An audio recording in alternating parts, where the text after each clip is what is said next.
Hi guys, welcome to another Bedroom Guru.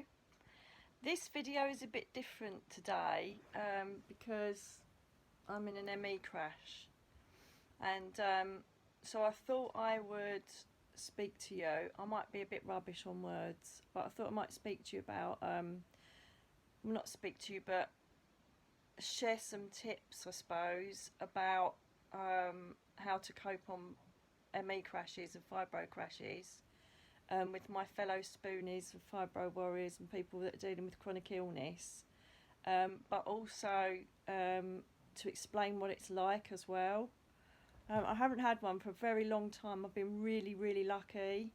I put that down to being very happy in my life and working very hard on positive affirmations, positive thinking, and doing positive things every single day. Changing diet, which I'll talk about in a minute, and basically changing lifestyle. It's all about self-respect and listening to your body.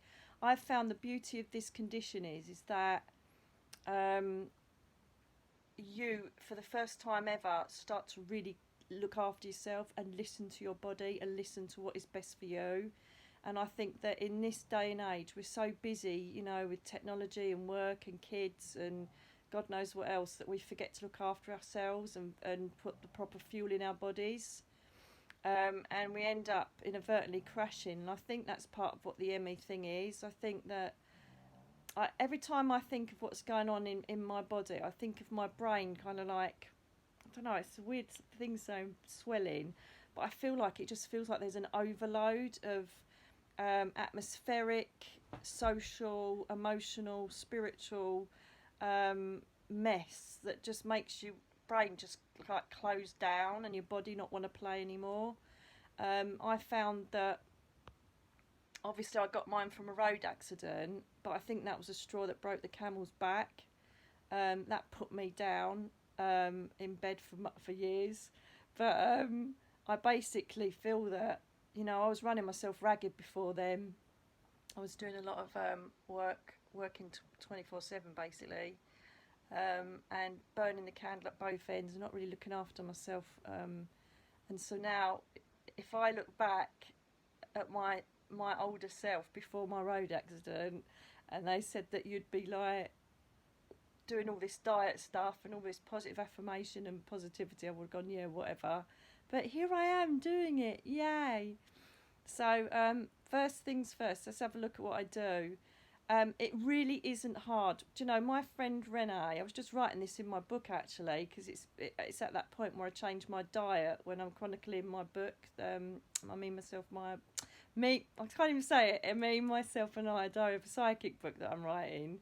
I'm just at that point where I remember when I was first diagnosed, and when you're first diagnosed, right, you get the right ump because, do you know when they say, oh, you've got a cough and cold, or no, not even a cough and cold. They say, oh, you've got a chest infection. Here's some antibiotics. You go away.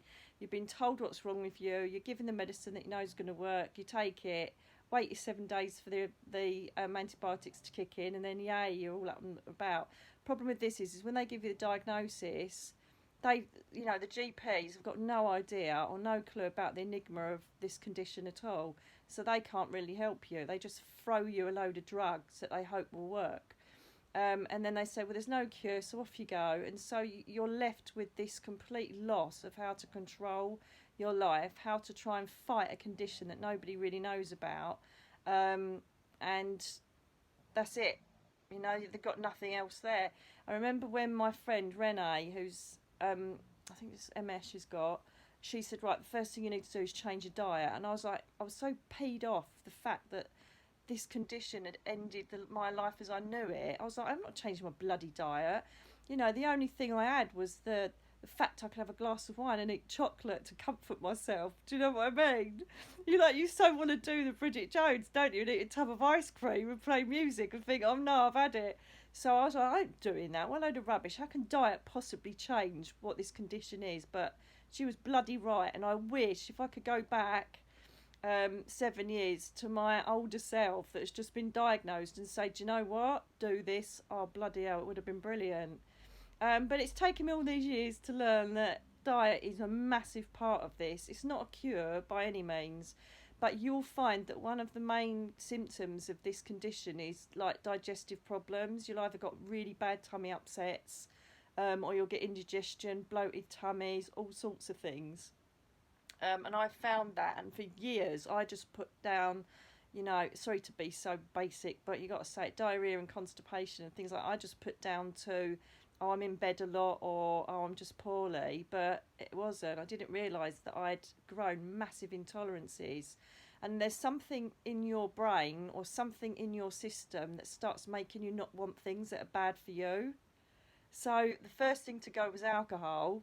Absolutely, 100% zero alcohol intake for, it was about 5 years, I think. I do have the odd, you know, glass of cider now.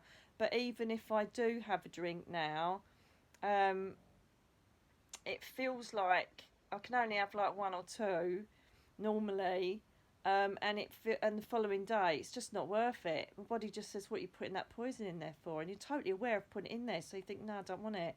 So the alcohol was the first to go. A lot later on, I'm doing all the spoilers for the book here. Later on, I found out that I was intolerant to gluten, caffeine. Sugar is really, really bad, naughty, naughty, naughty. Refined sugar.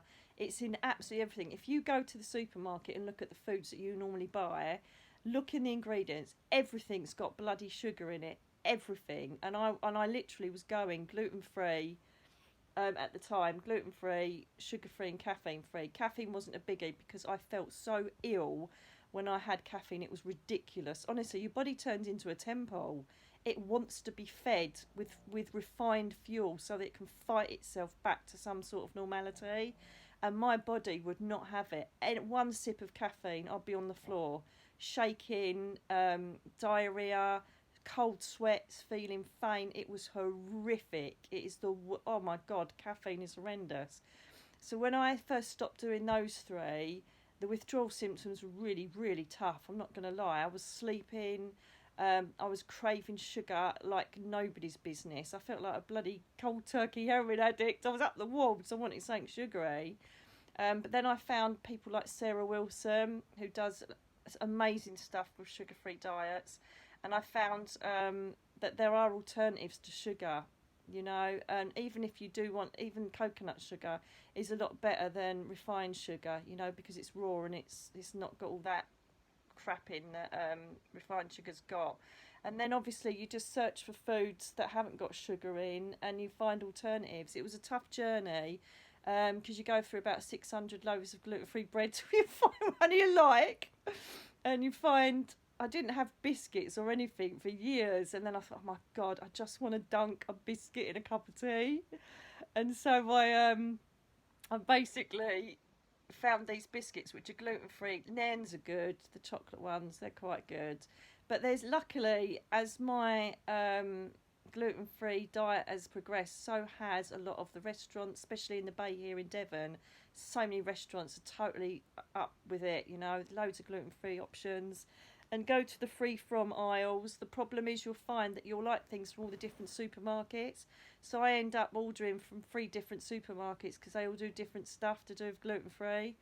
And then but what I did find is that I was with a nutritionist who really didn't impress me, because she gave me these like sheets of paper and then charged me money for it, and then didn't really want to talk to me after that. And I found that when I had gone gluten-free, everybody's saying, oh, the weight would drop off. It didn't. I was putting it on. My stomach felt like it was bloody pregnant half the time. I thought, what's all this about? And on this diet, it kind of encourages you to take loads of dairy in, so that your body can start using that as energy rather than sugar. But I tell you what though, once I got past that initial withdrawal, sugar tasted disgusting. If you had anything processed or anything with sugar in it, it tasted like, oh, I can't, just want to spit it out. It tasted so fake, it was horrible.